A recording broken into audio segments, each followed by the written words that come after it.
Salut les gauchistes, j'espère que vous allez bien. Ce qu'on va faire aujourd'hui, c'est qu'on va regarder le portefeuille bourse de Clément Bravo. Donc Clément Bravo, c'est un super youtubeur qui fait youtubeur finance français, qui est très transparent sur ce qu'il investit, ses dépenses, etc., ses réussites, ses échecs. Donc ça, c'est ce que moi j'aime beaucoup voir sur YouTube, c'est des gens qui sont transparents sur ce qu'ils font. Donc voilà, je vous recommande d'aller voir sa chaîne. Et sur une de ses vidéos, il a partagé son portefeuille. Donc ce que je vous propose qu'on fasse, c'est qu'on l'analyse avec InvestIQ. C'est parti. Alors du coup, ce que j'ai fait, c'est vu qu'il n'a pas Trading 212 et qu'aujourd'hui InvestIQ ne peut que utiliser l'API T212, l'autre fonctionnalité, c'est vous créez un petit fichier Excel, donc avec LibreOffice, c'est gratuit. Vous mettez la liste de vos actions et vous mettez le nombre d'actions que vous avez à chaque fois. Une fois que vous avez créé ce fichier, vous allez simplement ici, vous le faites glisser dans ce petit encart et ça va faire tourner l'analyse. Donc là, je l'ai fait en amont de la vidéo. Donc pour commencer cette analyse, on a le graphique de comparaison historique avec le S&P 500. Donc ce que ça vient faire, ce graphique, c'est que ça vient regarder il y a 10 ans, si on avait investi exactement son portefeuille, quelle performance on aurait eu par rapport au S&P 500. Donc là, ce qu'on voit en bleu, c'est son portefeuille. Et donc ce qu'on voit, c'est qu'il va très largement surperformer le S&P 500 avec ce portefeuille, historiquement en tout cas. Donc ça, c'est très bon signe, parce qu'on peut espérer que ça continue si les boîtes n'ont pas de finances qui se dégradent. Il n'y a pas de raison que ça s'arrête. Donc là, ce qu'on voit, c'est que le S&P 500, on est à 250 aujourd'hui. Alors bien sûr, c'était normalisé, c'est pas le prix du S&P 500 aujourd'hui, c'était normalisé à 100 au point de départ. Donc ça veut dire qu'on serait, voilà, on est quasiment 50% au-dessus de la performance du S&P 500 sur 10 ans. Donc voilà, c'est une super performance, c'est très bien. Donc là déjà, on peut se dire qu'il a un portefeuille intéressant. De ce point de vue-là, c'est intéressant. Maintenant, on va entrer dans le détail, on va essayer de comprendre ce qui provoque cette surperformance. Alors le portefeuille, là, tu dois être à peu près à 47 000 si on vient zoomer ici. Ouais, t'es 46-47 000 à peu près en euros. Euh, et donc là, c'est Monte Carlo. Donc ce que ça vient faire, comme d'hab, moi je vous explique, ça vient vous grapher dans 10 ans. Si on continue sur les performances passées, comme on vient de le voir là avec le graphique du dessus, quel horizon on pourrait prévoir pour ton portefeuille? Donc dans le cas d'une surperformance en haut, une sous-performance en bas. Et si on continue sur la même tendance, en moyenne, on arrivera à ça dans 10 ans. Donc à 470 000 dollars sur ton portefeuille. C'est ce que tu peux espérer dans 10 ans si tu continues à investir comme tu le fais là et que les actions continuent à performer comme elles ont fait sur sur les 10 dernières années. Donc là aussi, on a de belles perspectives de croissance, c'est intéressant. Ton portefeuille, il démarre bien. Alors parlons de diversification. Diversification, là ce qu'on voit, moi déjà j'aime bien voir plusieurs catégories avec assez peu d'entreprises dans chaque catégorie. Ça veut dire que tu vas pas t'amuser à acheter plein de boîtes qui sont dans les mêmes catégories, parce que ça sert à rien. Souvent, elles sont assez corrélées. Là, ce qu'on voit déjà, c'est que c'est pas mal diversifié de ce point de vue-là. Mis à part, voilà, on a les gros ici. Google Meta qui vont être dans la même catégorie. Mastercard Visa, ça moi j'avoue que ça me pose pas trop de problème parce que Mastercard et Visa c'est très difficile de les départager. Elles se ressemblent énormément. Donc en fait tu as les deux, on pourrait considérer que c'est une seule et même boîte parce que vraiment elles évoluent de la même façon. Tu as du Microsoft, partie pharmaceutique, Merck, Johnson Johnson, BMY je connais pas, faudrait qu'on aille dans le détail. De la gestion de patrimoine, donc BlackRock, T. Rowe, Apple, ensuite, Intuit. Donc ça, c'est en analysant ton portefeuille, je trouve que cette boîte est très intéressante. On va la regarder par la suite. Je la connaissais pas. On va aller regarder ça. Donc voilà, ouais, vraiment, je trouve que tu as un portefeuille assez bien diversifié, c'est propre. Donc après, on va aller voir dans la matrice de corrélation s'il y a des choses particulières à dire. Mais là, comme ça, sur diversification, je trouve que c'est bien fait. C'est bien travaillé. Donc là, félicitations Clément. On continue avec le Deep Finder. Donc là, on voit qu'une grosse partie de ton portefeuille en ce moment trade à des montants plus élevés que sur les 200 derniers jours. Pour autant, on voit qu'il y a quelques boîtes qui se sont un peu cassé la gueule. On va regarder juste par curiosité BMI, parce que voilà, c'est une boîte que moi je connais pas.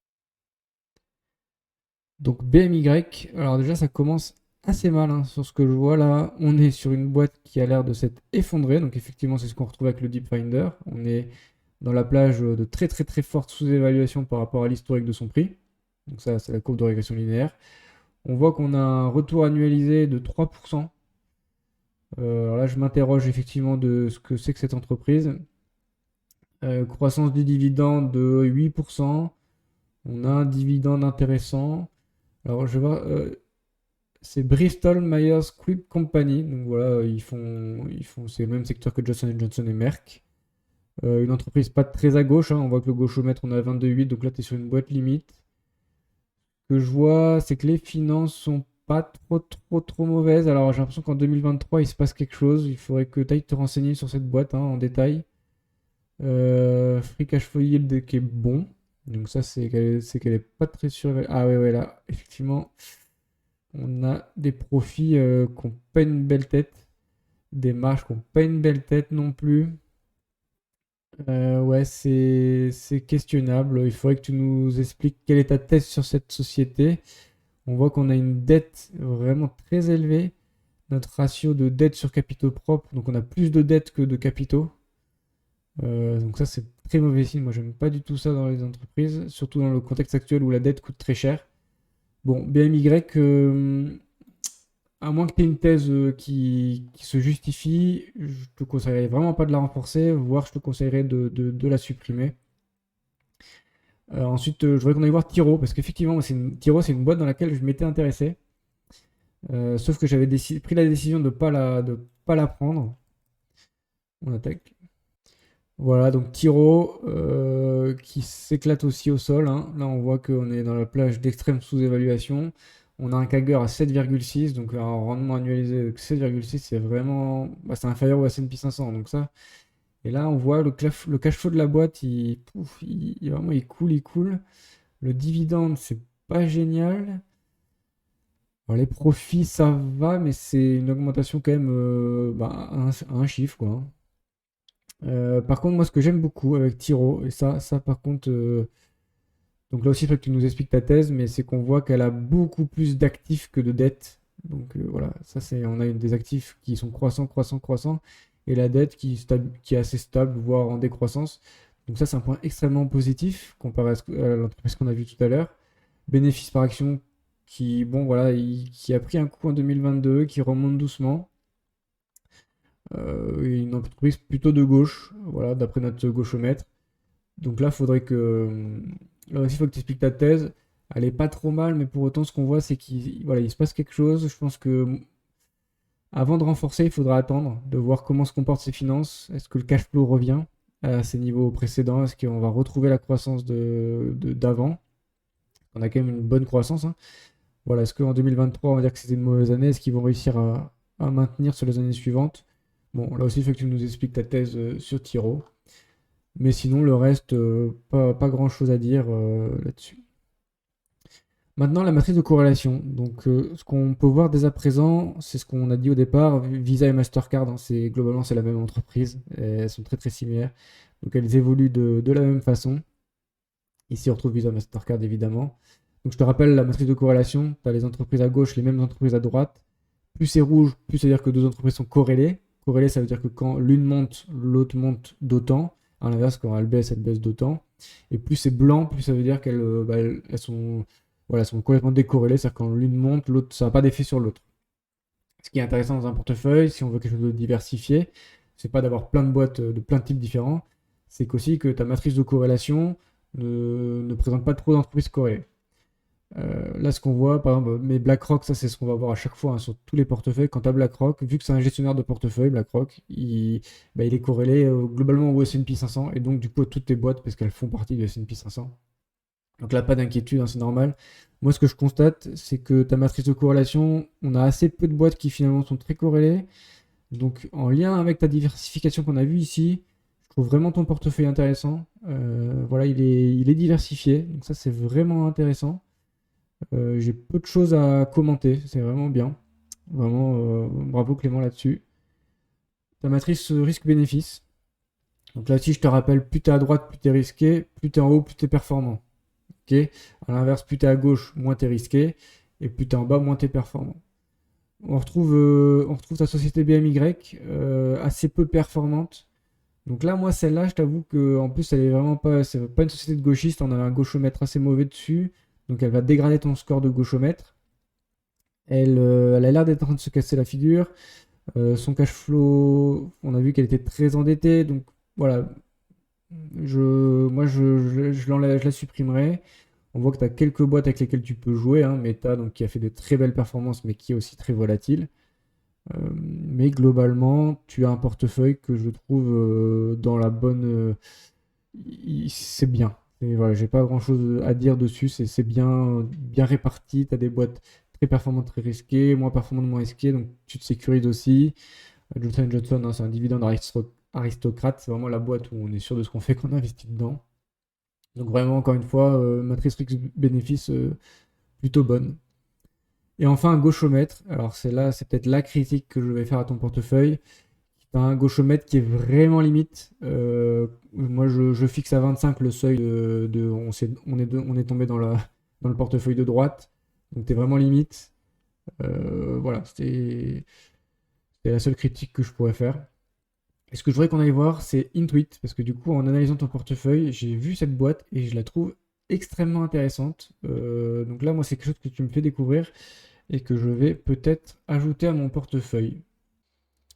Donc Intuit, actuellement, selon la régression linéaire, on est légèrement en surévaluation, mais ce qu'on voit, c'est que donc on a un retour annualisé de 16%. Donc ça fait partie de mes critères supérieurs au S&P 500. Donc déjà, ça passe mon premier filtre. On est légèrement surévalué, mais sans rien d'excessif. On voit que ça a déjà été bien au-dessus. Ensuite, c'est ça que je trouve magnifique dans ce que j'ai vu, effectivement, un cash flow en croissance vraiment très, très rapide. Et c'est vraiment propre. Par contre, des compensations en actions qui évoluent plus vite. Donc ça, à vigiler, hein, je te conseille. Moi, en tout cas, je vais vigiler et je vais peut-être commencer à rentrer sur cette entreprise parce que je la trouve intéressante. Une croissance du dividende de quasiment 15%.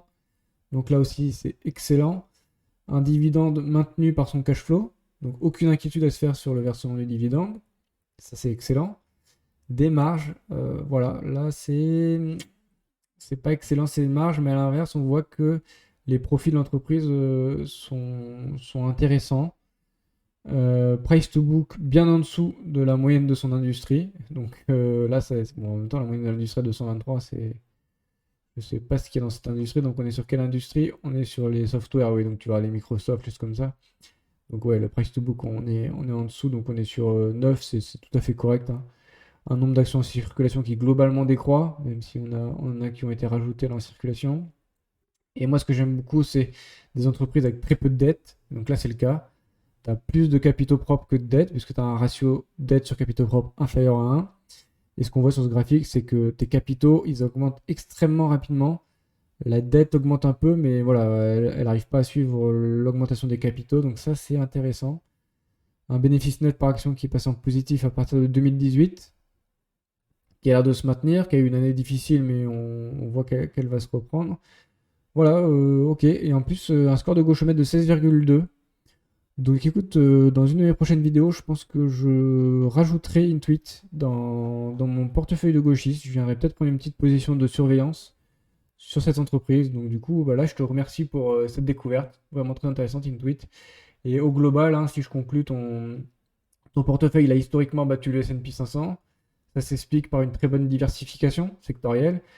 On a vu DeepFinder, donc on a vu quelques boîtes que moi j'irais te conseiller de supprimer, enfin surtout BMY, et je pense qu'il faut que tu te poses des questions sur Tiro, voir si tu as une théorie particulière là-dessus qui fait que tu veux la conserver, mais moi a priori là sur ce que je vois je l'enlèverai.